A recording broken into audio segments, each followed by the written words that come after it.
In my past life, I endured a full decade before finally transitioning from being a canary to becoming Ethan's wife. But barely after we married, Ethan was diagnosed with cancer. Afterward, I took care of him, serving him food and cleaning him, carrying him up and down the stairs. Our marriage lasted only 3 short years before Ethan passed away. I had thought that while love may have disappeared, at least the money would remain. But Ethan left all his wealth to his first love, who had gone abroad over a decade ago. The grand villa was taken back, and even the bags and clothes Ethan had bought for me were claimed by that woman. Aging, skillless, helpless, and penniless, I ended up scavenging water bottles from the trash. Finally, hunting fulfilled by, I crossed paths with a wild dog rummaging through the garbage, and it bit me to death. When I opened my eyes again, I was back to the day when Ethan coldly asked me whether I loved him or his money. I pursed my lips and immediately smiled, saying, "Of course I love you." Ethan seemed satisfied. But the next day I went to Ethan with a contract for an allowance, asking him to pay me for a year's worth of it. Ethan's expression instantly turned cold. "Didn't you say you loved me? Why are you coming to ask me for money now?" Ethan was always like this, constantly asking me to confirm whether I loved him or his wealth. And it was because of this insecure questioning that I always found myself caught in strange emotions, making me think he couldn't live without me, that he loved me deeply. In truth, he couldn't live without me. After all, in my past life, when he was first diagnosed with cancer, he didn't contact his long-lost first love, Laura, whom he had been thinking about his whole life. Instead, he gave me the wedding that should have been for Laura.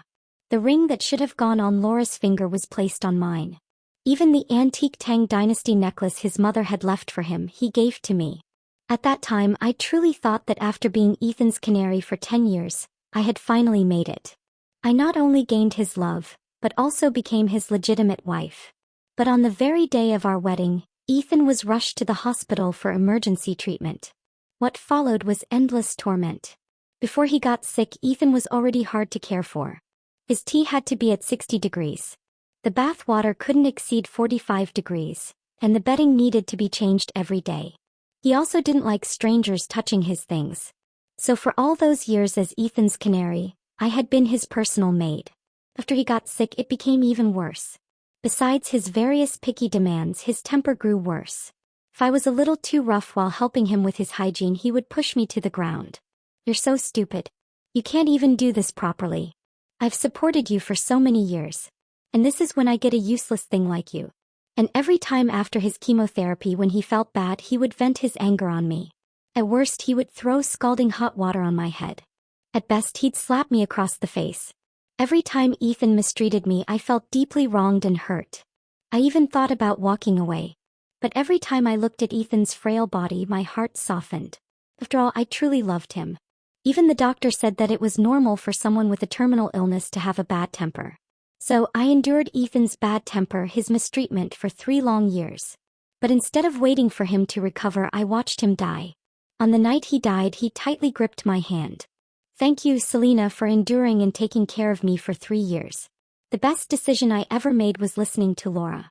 Even though I didn't love you, even though I knew you were not a match for me, I still married you, but I gave you the marriage you wanted. And in return for your 3 years of care, I'll make sure you get the life you dreamed of, but I won't leave you my wealth." After speaking, Ethan closed his eyes with no regrets. As I looked at his now cold body, I felt as though my entire body had turned to ice. Tears fell in big drops onto Ethan's stiff face, and I couldn't even speak. So after enduring 10 long years, finally entering marriage with him, and then spending 3 painful years taking care of him, what did it all amount to? Was it just for those last words of his before he died? "You've worked hard." The thought of the pain from my past life caused my eyes to well up, and even the fingers holding my purse began to tremble. When Ethan saw my tear-filled eyes, he immediately became impatient. "Enough. I don't know where you learned this bad habit. Crying all the time. I supported you to amuse me, to make me happy, not for you to cry. You said you loved me, right? Since you love me this much, I'll give you the allowance you want, but it'll be paid in installments. 100K a month." In my past life, Ethan had said the same thing. At that time, to prove that I truly loved him, I had agreed to his request. But afterward, Ethan only gave me 3 months of allowance before he seemed to forget about it entirely. I didn't want to ask again. I thought that by not asking for money, I would earn his respect, his affection, maybe even his love. Little did I know, in Ethan's eyes, my behavior was just foolish. You see, Ethan was a businessman. And to him, I was no different from the goods in his company. Delaying payments, extending payment periods, even not paying at all. It had all been deeply ingrained in Ethan's nature. With the suffocating pain rising in my chest once more, I walked over and kissed him on the cheek. Baby, you know I'm doing this to earn money for my brother's medical bills. Without this money, my brother will die. Honey, please don't do installments. Can you just give me the full amount? I promise, for the entire year of the contract I will love you 100%. Upon hearing my words, Ethan's face remained as unpleasant as ever. Impatiently he pushed me away. I knew it. You women are never sincere. I gazed at his unsightly expression, feigning grievance. Honey, I don't want money to be involved in our relationship, but I can't sacrifice my brother's life for our love. As I spoke, 2 tears slid down the corners of my eyes. Ethan scrutinized my expression for a moment. In the end, he succumbed to my tears and took a check from his drawer, writing the figure of $800,000 before handing it to me. I looked at the thin piece of paper he held between his fingers. I couldn't help but smile bitterly. Ethan was a businessman to the core. The terms of my allowance had been negotiated like a contract. $1 million for the year with 80% paid at the beginning and the remaining 20% at year's end. No matter the time or circumstance, Ethan always remembered every clause, executing it with the precision of an accountant. And I, in my past life, was foolish enough to mistake such meticulousness for affection. I swallowed the stabbing pain in my chest and pretended to be merely uncomfortable as I accepted the check from Ethan's hand. Even as I turned to leave, I forced a trembling smile and said solemnly, Honey, once my brother's treatment is complete, I won't need your money anymore. When I finished, I walked out of Ethan's office as if the pain itself were pushing me forward. That very day, I deposited the entire $1 million into my bank account. In my previous life, I had agreed to become Ethan's kept woman only because my younger brother was gravely ill with a blood disorder. Every cent I earned went to my mother to pay for his treatment. But after Ethan's death, after I had lost everything, the same mother and brother, whose eyes had once burned with affection for me, turned their backs without hesitation. With cold contempt, my mother told me she was ashamed to have a daughter who had been a man's mistress. Then without another word they threw me out of the house. It was only then that I learned the truth. My brother's illness had been cured years ago. All those years he had feigned sickness just to extort more money from me. Thinking of the misery of that past life, a suffocating ache welled up again in my chest. But this time it was different. That life was over. In this lifetime, not a single penny of mine would go to that so-called brother. As for my so-called parents, they no longer existed to me. And Ethan had always been so enamored with his first love, Laura, hadn't he? Well, then I would help him. I'd help him win her heart, marry her, walk hand in hand with her down the aisle, even as the cancer in his body quietly ate away at him. And when the end came, Ethan's entire fortune would belong to me. The thought still brought a faint ache to my chest, but my mood had lightened considerably. I went to the supermarket, bought Ethan's favorite dishes, and even picked up a bottle of his preferred red wine. As soon as I returned home, I called his personal physician to postpone his upcoming health check. In my previous life, Ethan's cancer had been discovered during that routine checkup, exactly 7 days from now. It was after that diagnosis that he proposed to me. This time he wouldn't find out until after he'd married Laura. Once everything was arranged, I began preparing dinner, cooking his favorite dishes, hand-washing his socks and underwear. I even calculated the time he'd return home just so he could see me playing the perfect devoted woman. Sure enough, as I was rinsing suds from my hands, I heard the sound of the front door opening. Honey, you're home, I said eagerly, stepping toward him. Ethan's gaze swept over my flushed face and damp hair. He nodded with satisfaction. Wash your hands and serve the food. He loosened his tie, shrugged off his jacket and took his seat at the dining table. Ethan was an old-school businessman, unlike those flashy tech entrepreneurs. He valued cost efficiency above all else. Spending $1 million to keep me wasn't just about appearances. He expected emotional labor, satisfaction in bed, and even domestic diligence.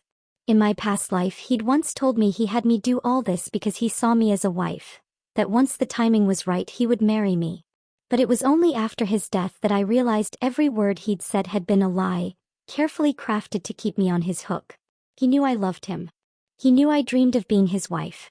So he used that dream, angling marriage like a carrot before a fool, squeezing every ounce of value out of me without spending a cent more than he had to. I forced myself to banish the thoughts, obediently rinsed my hands and returned to serve him. After filling his bowl, I sat quietly beside him, serving dishes and refilling his wine. When a grain of rice stuck to the corner of his mouth, I reached up to wipe it away with a napkin. Ethan caught my fingertips, his eyes glinting. "You're being unusually compliant today." I lowered my gaze shyly, because my generous sponsor just dropped a pile of gold coins.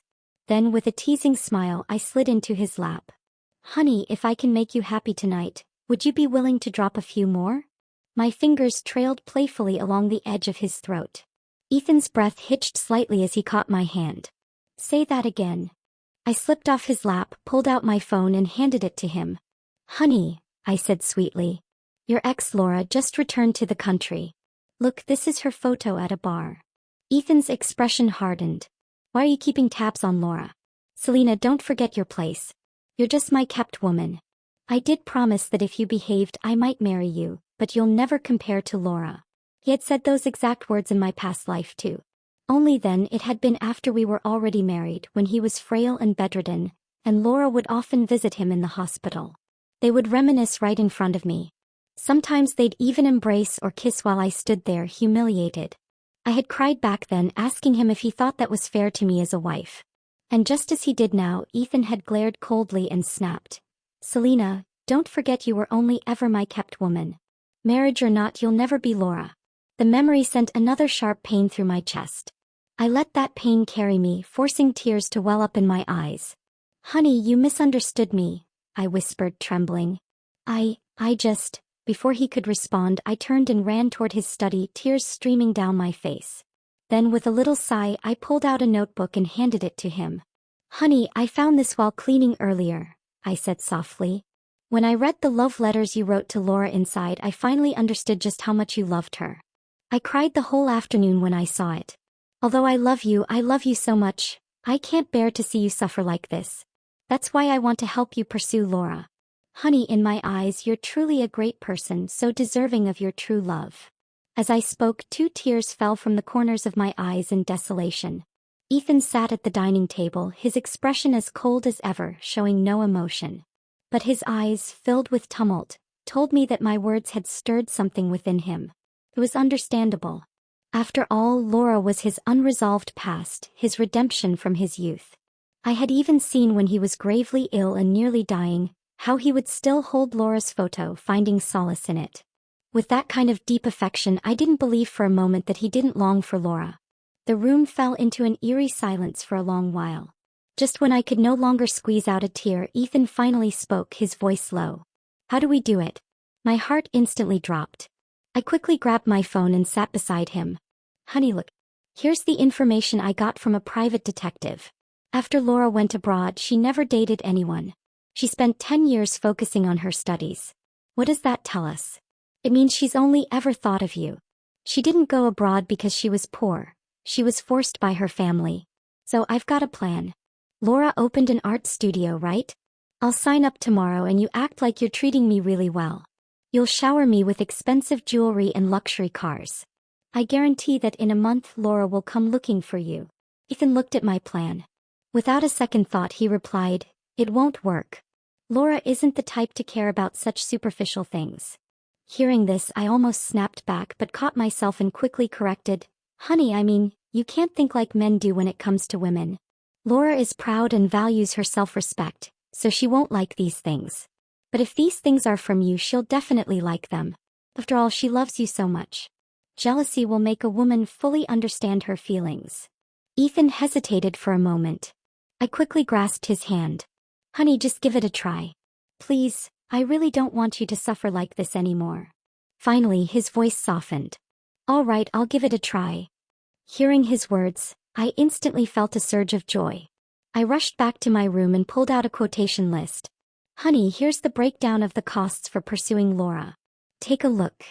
As soon as Ethan grabbed the list, his pupils constricted. 10 million to stage a show? Why is this luxury car 2 million? Why don't you just rent a second-hand one? I gritted my teeth in frustration. Honey, Laura's too smart. She'll spot a rental from a mile away. Also, Don't look at the clothing expenses and birthday presents that cost $1 million. That $1 million is worth it. You've been thinking about Laura for years. 10 years. Over 3,000 days and nights. Every minute of your time is worth so much. A measly $10 million is nothing compared to those 10 years. Ethan hesitated again. I leaned in and kissed the corner of his lips. Honey, I promise you once you marry Laura I'll return everything to you. How about that? After hearing my words, Ethan finally agreed. While he was caught up in the moment, I quickly handed him the pre-prepared donation agreement. One with no conditions or cancellation clauses. Ethan wanted to see the details and I directly flipped to the last page, handing him the pen quickly. Honey, don't you trust me? Don't worry. I'll help you win Laura's heart. Ethan signed his name. I didn't give him a chance to react and immediately pressed my lips against his. Before you win Laura's heart, will you spend more time with me? That night, Ethan exhausted me several times. The pain was unbearable and there were moments when I nearly couldn't hold back from pushing him away. But every time I thought about the $10 million agreement Ethan had just signed, I endured it. By the next morning, I woke up early to make breakfast for him. Then I crouched down and helped him wash his face, brush his teeth, and waited for him to leave the house before eagerly saying, Honey, I'll send you the payment code for the luxury car later. Just have someone take care of the payment. Oh, and by the way, I'll sign up for Laura's art studio today. Remember, you need to pick me up with the luxury car at 7 p.m. Ethan frowned slightly as he looked at me, but I kissed the corner of his lips again. Then I began to paint a picture for him. Honey, I guarantee tonight you'll have dinner with Laura. You might even get her WeChat and phone number. Ethan's sharpness seemed to fall short at that moment. Are you sure? I nodded. Of course. Although Ethan still had doubts, he didn't say anything else. He grabbed his briefcase and left the house. As soon as he was gone, I quickly changed my clothes and left as well. I headed straight to the dealership, looked at the cars, and within an hour I had sent Ethan the payment code. Once I confirmed he had paid, I had the dealership deliver the car to Ethan's office so he could see for himself that I wasn't lying. Afterward, I went to Laura's art studio. Only someone as foolish as Ethan could believe that Laura was beyond reproach. In my previous life, Laura had returned to the country around this time. She came back after seeing the news about Ethan's company listing on the Hong Kong Stock Exchange. Then Laura started subtly approaching Ethan, even sending me countless messages angrily cursing me as an unworthy woman daring to compete for him. She even publicly exposed the fact that I was Ethan's canary. And every time she provoked me, Ethan would look at her with deep affection in his eyes. He even commented when he got home, Laura, after all these years she's still thinking about me. The two of them began to ignore me, the woman who had spent 10 years with Ethan, and embarked on a relationship with no title, drawing closer in secret. Ethan even prepared a lavish proposal. If it hadn't been for the day before when Ethan received his cancer diagnosis, followed by Laura urging him to marry me, the two of them would have already tied the knot by then. And Laura, who hadn't been in a relationship for years, had been pretending all along. Men of all skin colors, none had escaped her grasp. Especially thinking back to my previous life. After Ethan's death, Laura, with the inheritance in hand, stepped on my face with the arrogant point of her high heels. I didn't think you'd be so deluded, Selena, she sneered, thinking that by marrying Ethan, you'd get his money. Someone like you, just a bird who can't even soar, deserves to be shot by an enemy and plucked clean of feathers. Using Ethan's resources, she had me find a job only to sabotage it, leaving me unable to even afford a roof over my head. In the end, I had to live under a bridge and was eventually torn to pieces by stray dogs. The thought of the pain from those wild dogs tearing me apart made my chest tighten again. But I simply smiled bitterly. In this life, I would be the one holding the rifle. And it would be Laura and Ethan who died. That afternoon, I signed up for a class at Laura's art studio. When she saw me, Laura smiled sweetly. Selena, you look so familiar. Were you someone from my past? I shook my head, feigning innocence. Laura, we've never met. I've always stayed at home. My man loves me and he doesn't like me being around bad women. The veins on the back of Laura's hand visibly popped. Oh really? Your man sure loves you, but you're so young. How did you get married so early? I smiled again, playing the naive role. Not yet, but he says once he's less busy he'll propose to me. Then I pulled out my phone. Laura, you haven't met him, right? He's so handsome and capable. You wouldn't believe it. He started from nothing and took his company public in just 10 years. Recently, he even rang the bell at the Hong Kong Stock Exchange. I continued sweetly, but he's such a homebody. Whenever he goes out, he comes back right away. And when he does, he always brings me something special. Just the other day, he gave me a pink diamond. I raised my hand, showing off the sparkling stone on my finger. Laura, would you like to meet him? He loves me so much. Just one call and he'll come running. Laura's expression darkened. Is that so? Well, why don't you give your man a call and have him come over? Without missing a beat, I pulled out my phone and dialed Ethan's number. Ethan's voice came through immediately, soft and warm. Hey honey. I'm on my way. Half an hour later, Ethan arrived at Laura's studio, not only dressed in a new suit, but also his hair neatly styled. He certainly wanted to make a good impression on his first love. I pretended not to notice, linking my arm through his. Honey, this is Laura, the one I mentioned on the phone. Before I could finish, Laura suddenly burst into tears and fled the room. Ethan, immediately concerned, pulled away from me. His brow furrowed as he snapped. This is what you told me could win Laura back? As he shoved me aside, I crashed into the corner of a table. The pain was sharp, but I couldn't focus on it. I acted desperate, calling out to him. Honey, what are you waiting for? Go after her. She's crying, she clearly still has feelings for you. If she didn't care, she wouldn't be crying. Ethan's expression softened and without a second thought, he rushed toward Laura. As he disappeared out the door, I smirked, then turned to head toward the underground garage. Using the spare key, I drove off in the luxury car Ethan had brought with him. In the afternoon, I sold the car at a used car market. That night, Ethan didn't come home. Instead, it was Laura who added me on WeChat. I accepted her request immediately. She sent me several videos, each one showing Ethan and Laura in intimate, passionate scenes. Along with the videos, Laura also sent me a text message. Selena, your man is mine now. A mocking smile curled at the corner of my lips as I read her message. Laura was exactly as I had expected.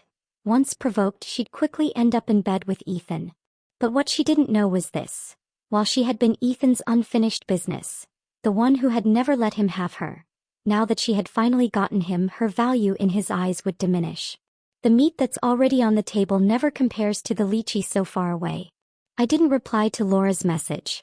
Instead, I sent Ethan a voice note, my voice thick with feigned tears. Honey, where are you? Aren't you coming home tonight? I put my phone away and went to sleep. When I woke up the next morning, I deliberately made my face pale and my hair disheveled. When Ethan finally came home, I rushed to him in tears. Honey, before I could continue, I wiped away the tears. I'm sorry. I shouldn't have been jealous. You must be tired. Let me run you a bath. Just as I turned to leave, Ethan grabbed me by the arm. Don't worry, he said gently. I've made up with Laura. But I'm not going to leave you. I froze for a moment. Then, like a child who had just gotten a candy, I smiled brightly. Really, honey? Thank you. Thank you for letting me stay by your side. Ethan, clearly pleased by my reaction, pulled me into his arms. The scent of Laura's perfume clung to him, and I felt a wave of disgust rise in my stomach. But I kept smiling, thrilled by my victory. Then Laura and Ethan started their relationship again. They were inseparable, always glued to each other. I was content to watch.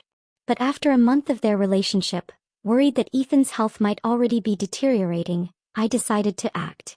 One day when he came home, I mysteriously pulled out a wedding ceremony brochure. Ethan looked at me puzzled. What's this for? I quickly forced a smile and said, Honey, I've heard something. There's a university teaching assistant at Laura's studio, and their relationship is really good. Ethan's expression immediately turned cold. Selena, I won't let you slander Laura. I pretended to be shocked and froze for a moment, then hurriedly explained. Honey, you misunderstood. I mean, the university student is currently pursuing Laura, but she hasn't agreed. Although you and Laura are in a relationship, it's not officially recognized yet. You two have been circling each other for more than 10 years. Why not just marry her? Don't worry. Once you marry her, you can come here whenever you want. It won't affect our relationship. Right now, I just want you to be happy. As I spoke, my expression was both pained and desperate. But beneath the despair, there was a trace of deep affection. Sure enough, Ethan immediately pulled me into his arms. I didn't expect you to love me this much, Selena. finding you in this life is truly my honor." As he spoke, he lowered his head to kiss me. I quickly pulled away. "Honey, before you marry Laura, you can't kiss me. Women are sensitive. And if Laura finds out we're still in contact, what will we do? We've already pretended to break up, haven't we? So you have to be careful. Don't let her find out you're still in touch with me." Ethan reluctantly agreed.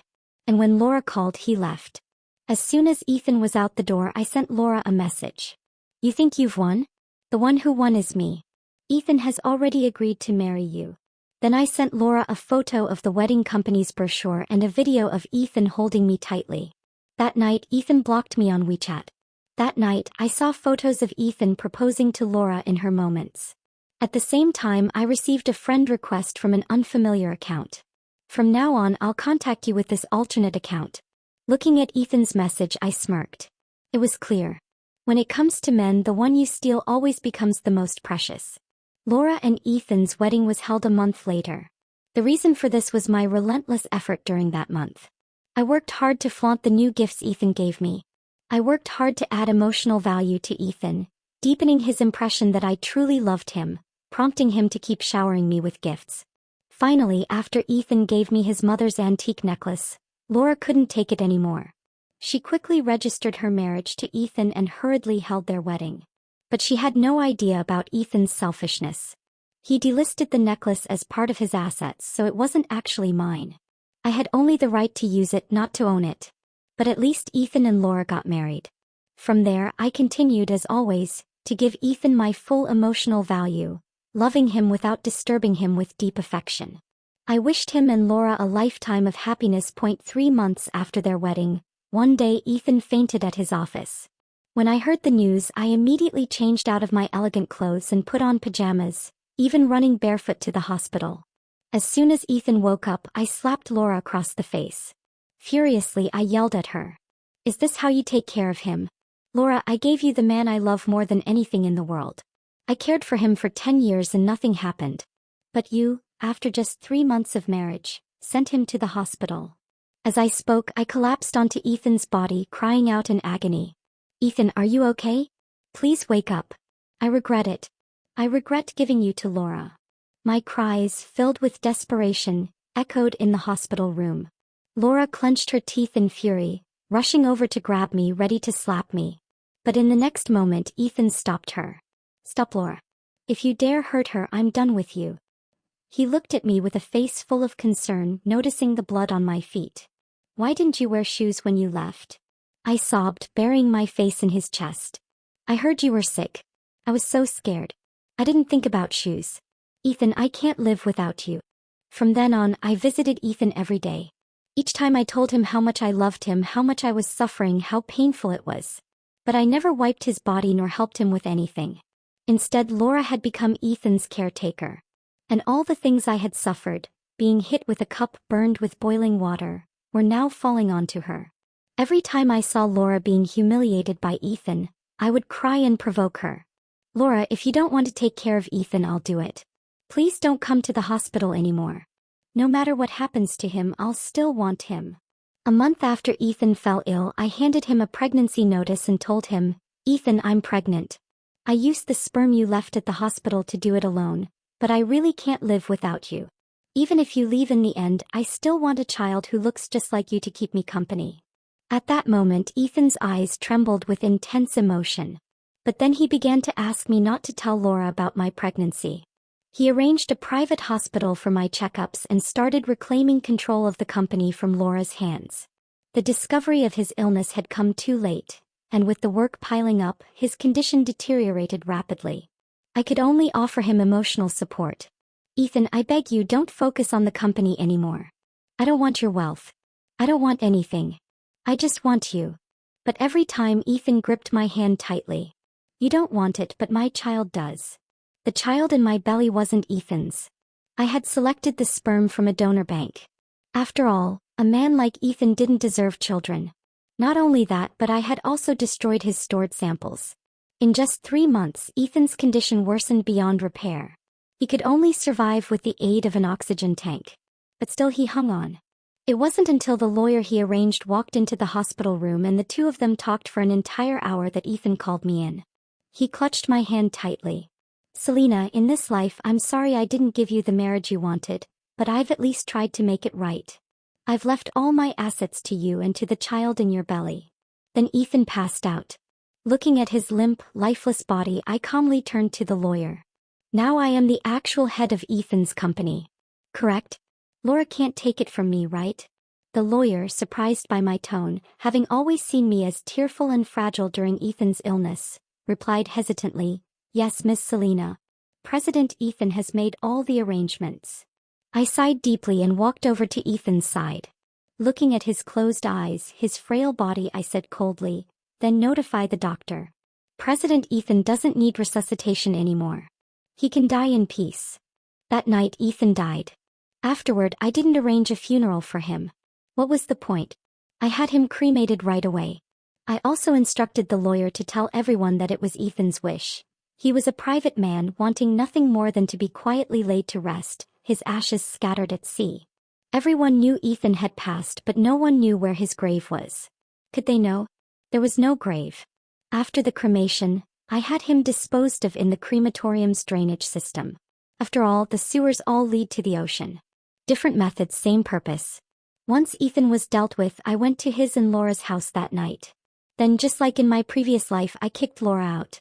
Ethan had even made her indebted. I took the ledger he left behind and turned it into a weapon. Knowing the law, I didn't need violence. I inherited all of Ethan's property and debts and simply transferred Laura's massive personal guarantees to debt collectors for a token fee. That night, after throwing Laura out of the villa, they found her. Their updates were regular and very graphic. I was satisfied, but not entirely. In my past life, I had been killed by wild dogs. This time I made sure Laura would never forget what fear feels like.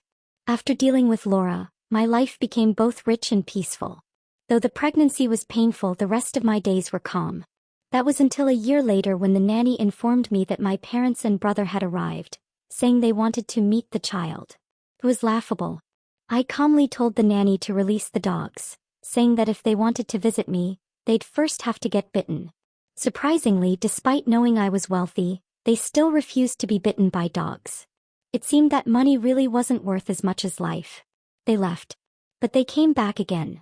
This time with a lawyer claiming grandparent rights, and hinting they'd go public with my past unless I paid them. I smiled and handed their lawyer a folder. Bank transfers showing years of their extortion, clinic records proving my brother's recovery date, and a little voice recording, my brother bragging that he faked symptoms for easy cash. Within a week, the court issued a protective order in my favor. My parents and brother were ordered to repay a portion of the money they had taken. Funds that I directed into a charitable trust for women escaping financial abuse. Community service followed for my brother and mandated counseling for my parents. Later they came looking for me again, this time repentant, carrying store-bought gifts and soft apologies. I met them at the gate, my daughter sleeping on my shoulder. There's a path back, I told them quietly. But it isn't through my wallet or my door. It's through the trust. Help the women you once mocked and finish your service. After that, you can apply for supervised visits. No more lies. No more threats. It was just a small incident solved in minutes. Afterward, I went upstairs and smiled as I kissed my daughter. Be good, darling. Mommy's here with you. And outside, for the first time in 2 lifetimes, the house felt truly, perfectly quiet. The end.